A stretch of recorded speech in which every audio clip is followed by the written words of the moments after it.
प्रतीक अपनी अलमारी में से अपने कपड़े निकालकर बार बार आईने के सामने खड़े होकर खुद पर लगाकर देख रहा था कि वह लग कैसा रहा है। आज प्रतीक बहुत अच्छा दिखना चाहता था। आज वह परिधि के बुटीक की ओपनिंग में जो जा रहा था। परिधि उसके बचपन की दोस्त या यूं कहो कि उसके बचपन का प्यार। प्रतीक उसे बचपन से ही बहुत चाहता था। उसके साथ घर बसाना चाहता था। परंतु परिधि एक फैशन डिजाइनर बनना चाहती थी। परिधि ने एक बार प्रतीक को बताया था कि वह पहले अपना बुटीक खोलेगी, उसके बाद ही शादी के बारे में सोचेगी।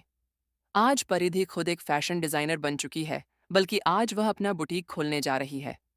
इन सब चीजों से प्रतीक बहुत खुश है और उसने फैसला किया है कि वह आज बुटीक की ओपनिंग के बाद ही शाम को परिधि को प्रपोज भी कर देगा। परिधि के फैशन डिजाइनर बनने से लेकर बुटीक खोलने तक के सफर में प्रतीक ने उसका बहुत साथ दिया। अब प्रतीक उसका और इंतजार नहीं कर सकता है। प्रतीक को कुछ समय बाद अलमारी में काले रंग का एक ब्लेजर नजर आता है। प्रतीक उसे देखते ही मुस्कुरा पड़ता है। वह ब्लेजर प्रतीक के लिए बहुत खास था, क्योंकि वह उसके पिछले जन्मदिन पर परिधि ने खुद डिजाइन कर उसे तोहफे में जो दिया था। प्रतीक वही ब्लेजर पहनने का निर्णय लेकर तैयार होने चला जाता है। प्रतीक तैयार होने के बाद खुद को आईने में देखता है। तभी अचानक उसे आईने में परिधि नजर आती है। आंखों में काजल, होठों पर हल्के से रंग की लिपस्टिक, चेहरे पर थोड़ा सा मेकअप, थोड़े घुंघराले खुले बाल, कानों में लंबे लंबे ईयररिंग और एक प्यारा सा गाउन पहने परिधि बिल्कुल ऐसी लग रही थी जैसे अभी अभी आसमान में से कोई परी उतरकर धरती पर आ गई हो। प्रतीक एक तक उसे देख ही रहा होता है कि परिधि कहती है, बहुत अच्छे लग रहे हो मेरे बंदर। इतना कंफ्यूज होने की कोई जरूरत नहीं थी। तुम तो कुछ भी पहनो, अच्छे ही लगते हो। परिधि के ऐसा कहते ही प्रतीक शर्माकर अपनी गर्दन झुका लेता है। फिर वह परिधि से मिलने के लिए जैसे ही पीछे मुड़ता है तो देखता है कि वहां तो कोई है ही नहीं। प्रतीक आसपास परिधि को ढूंढता है। जब वह नहीं मिलती तो वह समझ जाता है कि वह खुली आंखों से ही परिधि का सपना देख रहा था। इस बात का एहसास होते ही वह अपने सर पर हल्के से मारता है और खुद पर ही हंसने लगता है। प्रतीक तैयार होकर कमरे से बाहर जाने के लिए निकलने ही वाला होता है।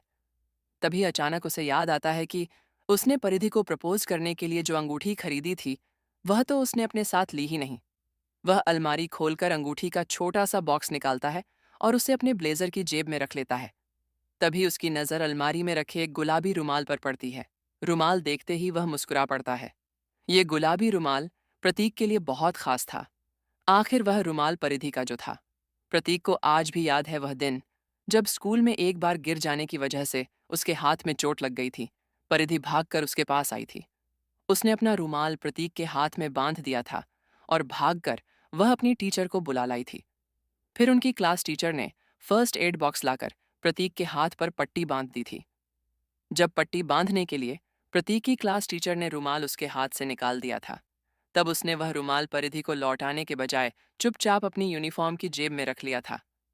प्रतीक को तो यह भी याद है कि जिस लड़के की वजह से उसको धक्का लगा था और वह गिर गया था, परिधि कैसे उस लड़के पर राशन पानी लेकर चढ़ गई थी और उस पर मुक्के बरसाने लगी थी।